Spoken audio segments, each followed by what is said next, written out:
ಅಲ್ಲೋ ಬಿಟ್ಟಿ ಮೊಬೈಲ್ ಬನ್ರಿ ಈಚೆ ಬನ್ರಿ ಸರ್ ಸರ್ ಕಡೆ ಹೋಗಿ ಯಾವ ಊರು ಎಷ್ಟು ಜನ ಮಕ್ಕಳವ್ರೆ ನಿಮಗೆ ಮಾಡ್ತಾರೆ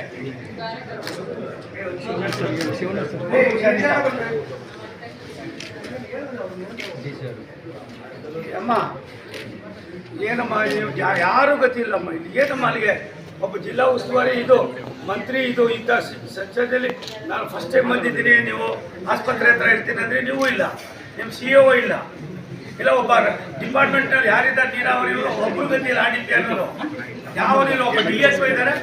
ಪಾಪ ಅವ್ರ ಆಸ್ಪತ್ರೆಯವರು ಡಿಸ್ಟ್ರಿಕ್ಟ್ ಸರ್ಜನ್ ಇಲ್ಲಿದ್ದಾರೆ. ಅವರು ಒಂದು ನಿಮಿಷ ತಾಳಿಯಲ್ಲಿ ಮಧುಗಿರಿಯಲ್ಲಿ ಗಿಡ ನೆಡೋದು ದೊಡ್ಡದ ಸಾಯ್ತಾ ಇರೋದು ನೀವು ತಾವೇನು ಹೇಳಿದ್ರಿ, ನಾನು ಆಸ್ಪತ್ರೆ ಬಂದು ಹೋಗ್ತೀನಿ ಸರ್ ಅಂದ್ರೆ ಆಯ್ತಮ್ಮ ಹಾಗೆ ಮಾಡಿ ಎಂದೆ. ತಾವು ಹೇಳಿದ್ರು ಇಲ್ಲಮ್ಮ, ಕಾಂಟ್ರವರ್ಸಿ ಮಾಡ್ಕೋಬೇಡಿ ಅಮ್ಮ, ಕಾಂಟ್ರವರ್ಸಿ ಮಾಡ್ಕೋಬೇಡಿ ದಯವಿಟ್ಟು. ನಾನು ಇವರೆಲ್ಲಕ್ಕಿಂತ ಜಾಸ್ತಿ ಸರ್ವಿಸ್ ಮಾಡಿದ್ದೀನಮ್ಮ ಸರ್, ಕಾಂಟ್ರವರ್ಸಿ ಮಾಡ್ಕೋಬೇಡಿ. ನಮಗೆ ಅಟ್ಲೀಸ್ಟ್ ಇಲ್ಲಿ ಬಂದರೆ ಒಬ್ಬ ಗತಿ ಇಲ್ವಲ್ಲ ರಿಸೀವ್ ಮಾಡೋದು ಏನು ಕಲ್ಕರ್ತಾ ಹೇಳಿ. ತಾವೇ ನೀವು ಮಂತ್ರಿ ಆಗಿದ್ರೆ ನಾನು DC ಆಗಿದ್ರೆ ಏನು ಮಾಡ್ತಾ ಇದ್ರಿ ತಾವೇ ಹೇಳಿ, ತಾವೇ ಹೇಳಿ. ಆಮೇಲೆ ಆಯ್ತಮ್ಮ ಆ ಪ್ರಭು ನೆನ್ನೆ ಫೋನ್ ಮಾಡಿದಾಗ ಹೇಳಿದೆ, ಆಯ್ತಪ್ಪ ಅಲ್ಲಿ ಆಸ್ಪತ್ರೆ ಮೇಡಮ್ ಬರ್ತಾರೆ, ನಿಮ್ಮ ಯಾರ್ಯಾರಿದ್ದಾರೆ ಆ ನೀರಾವರಿ ಡ್ರಿಂಕಿಂಗ್ ವಾಟರ್ಗೆ ಸಂಬಂಧಪಟ್ಟವ್ರು ಅಧಿಕಾರಿಗಳು ಕಳಿಸಿ ಹೋದರೆ ಒಬ್ಬ ಇಲ್ಲಮ್ಮ ಇಲ್ಲಿ. ನಾನು ಚೆನ್ನೈನಲ್ಲಿ ಬರ್ತೀನಿ ಅಂತ ಹೇಳಿದ್ದಮ್ಮ ನೀವೇ ನನಗೆ ಹೇಳಿದ್ದು. ನೀವು ತಾವು ಹೇಳಿದ್ರಿ ಅಲ್ವಾ ಜಿಲ್ಲಾಧಿಕಾರಿ ಆಗಿ ನಾನು ಆಸ್ಪತ್ರೆ ಬಂದ್ಬಿಡ್ತೀನಿ ಸರ್. ಆಯ್ತಮ್ಮ ಬಾಮ್ಮ ಅಂತ ನೀವು ಹೋಗೋದಲ್ರಿ, ನನ್ನ ಪ್ರೆಸೆನ್ಸಲ್ಲಿ ಇರಬೇಕೋ ಬೇಡವ ಅಂತ. ನಾನು ಮಿನಿಸ್ಟರ್ ಅಲ್ವಾ, ಅಲ್ಲ ನಮ್ದು ಇಲಾಖೆ ಸೆಂಟ್ರಲ್ ಗೌರ್ಮೆಂಟ್ ಏನು ನಿಮ್ಮ ಕನೆಕ್ಷನ್ನೇ ಇಲ್ಲ ಅಂತೀರ. ಮತ್ತು ಏನರ್ಗ ಅರ್ಥ? ತಾವೇನು ಹೇಳಿದ್ರಿ ನೆನ್ನೆ ನನಗೆ, ನಾನು ಇಲ್ಲಿ ಬರ್ತೀನಿ ಆಸ್ಪತ್ರೆಗೆ.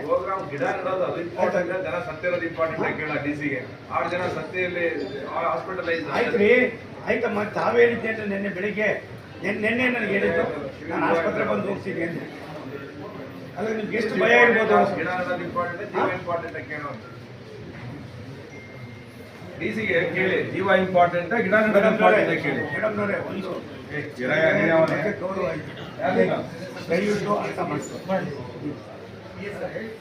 ನಾವೇನಾದ್ರು ರಿಪೋರ್ಟ್ ನಿಮ್ಗೆ ಏನಾಗೋದು ಆಗೋದು ಬಿಡೋದು ಬೇರೆ ಆಯಿತು. ನನಗೆ ಅರ್ಥ ಆಯ್ತದೆ. ಮತ್ತು ನೀವು ಯಾಕೆ ಬರಲಿಲ್ಲ ಇಲ್ಲಿಗೆ? ನೀವು ಬರ್ತೀನಿ ಅಂತಿದ್ರಲ್ವ ಇಲ್ಲಿಗೆ, ಹೇಳಿದ್ರೋ ಇಲ್ವೋ ಹೇಳಿ, ಹೇಳಿದ್ರೋ ಇಲ್ವೋ? ನೀವು ಬರಬೇಕಾದ ನಿಮ್ಮ ಡ್ಯೂಟಿನೋ ಇಲ್ವೋ ತಾಯಿ?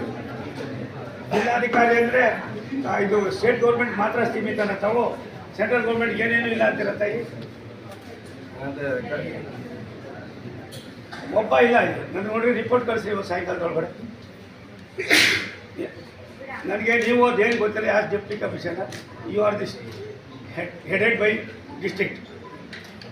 ನನಗೆ ಇವತ್ತು ಸಂಜೆ ಒಳಗಡೆ ನನಗೊಂದು ರಿಪೋರ್ಟ್ ಕಳಿಸಿದೆ, ಬಿಟ್ಟು ಅದೇನಾಗಿದೆ ಅಂತ. ಯಾವೂ ಇಲ್ಲ.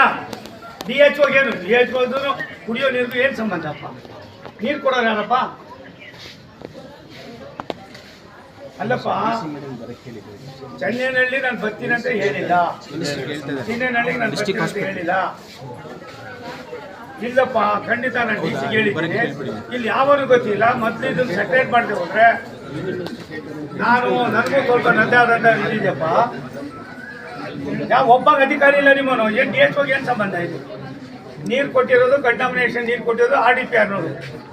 It is your look after. ಇಲ್ಲಪ್ಪ, ನಾನು ನಿಮ್ಗೆ ಹೇಳಿಲ್ಲ, ನನ್ನ ಟೂರ್ ಪ್ರೋಗ್ರಾಮಲ್ಲಿ ಇರೋದು ಡಿಸ್ಟ್ರಿಕ್ಟ್ ಹಾಸ್ಪಿಟಲ್ ಅಷ್ಟೇ. ನೀವು ಯಾವುದಕ್ಕೋ ಏನೋ ಯಾರೋ ಬರ್ತಾರೆ ಅಂತ ಹೋಗ್ಬಿಟ್ಟು ನಾನು ಮಕ್ಕಳು ಹೋಗಿ ಆಗೋದಿಲ್ಲಪ್ಪ. ನೀವು ಬೇಡ್ರಪ್ಪ, ಇದು ದಯವಿಟ್ಟು ಬೇಡಿ. ನಾನು ಒಬ್ಬ MP ಆಗಿ ಮಾತಾಡ್ತೀನಿ. ದಯವಿಟ್ಟು ನಾನು ಆಸ್ಪತ್ರೆಯಲ್ಲಿ ಇದ್ದೀನಿ, ನೀನು ಯಾವೂ ಇಲ್ಲ, ನಿಮ್ಮ ಅಧಿಕಾರಿಗಳಿಲ್ಲ, ಯಾರೂ ಇಲ್ಲ. ಒಬ್ಬ DHO ಇದ್ದಾನೆ, ಒಬ್ಬ ಆಸ್ಪತ್ರೆ ಡಾಕ್ಟರ್ ಇದ್ದಾನೆ. ಅವ್ರಿಬ್ಬರು ಬಿಟ್ಟರೆ ಇನ್ಯಾರೂ ಗೊತ್ತಿಲ್ಲ, ಯಾರೂ ಇಲ್ಲ ಪ್ರಭು. ನೋಬಡಿ ಇದೆ. ಇದು ಆಗಬಾರ್ದಪ್ಪ, ಒಳ್ಳೇದಲ್ಲ ಇದು. ಜನಗಳನ್ನ ನೀವು ಈ ಥರ ಹೂವು ಇಟ್ಟು ಹಾಕೋದ್ರೆ ಜನ ಇನ್ನೂ ಏನೇನು ಅಡ್ಬೇಕು ಇಡ್ತಾರೆ ಆಮೇಲೆ ನೋಡೋಣ ಇದಾಗಬಾರ್ದು. ಈ ಥರ ನೀವು ಒಬ್ಬ ನಾನು ಅದಾಗಿರೋದು ಅದೇ ಇಲ್ಲಿ ಇವಾಗ ಯಾರು ಇಲ್ಲ. ನಿನಗೆ ನಾನು ಹೇಳಿಲ್ಲ ಪ್ರಭು, ನಿಮ್ಗೆ ಹೇಳಿಲ್ಲ. ನಾನು ನಿಮ್ಗೆ ಹೇಳಿದೆ ಬಾರಪ್ಪ ಅಲ್ಲಿ ಇರ್ತೀನಿ ಹೇಳಿದೆ. ನಾನು ಚೆನ್ನೈನಹಳ್ಳಿಗೆ ಹೇಳಲಿಲ್ಲ, ನೀವು ಇನ್ಯಾರು ಬರ್ತಾರೆ ಅಂತ ಹೋಗಿದ್ದೀರಿ. ನನ್ನ ಸಂಬಂಧ ಇಲ್ಲದನ್ನ ಮುಚ್ಚಬೇಡಿ. ನೀವು ಕೂಡ ಯಾವ ಬ್ಯಾಕ್ಗ್ರೌಂಡ್ ಬಂದಿದ್ದೀರಾ ಅನ್ನೋದನ್ನ ಅರ್ಥ ಮಾಡ್ಕೊಳ್ಳಿ. ಹೌದಪ್ಪ, ಮಠಕ್ಕೆ ಹೋಗಿ ಬರ್ತೀವಿ. ಯಾವನು ಒಬ್ಬ ಗತಿ ಇಲ್ರಿ. ನಿಮ್ಮ ಡಿ ಸಿನೂ ಇಲ್ಲ, DHO ಏನ್ರಿ ಸಂಬಂಧ?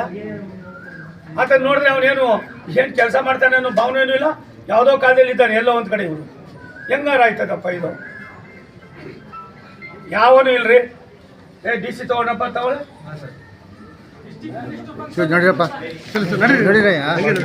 ನೋಡಿರಪ್ಪ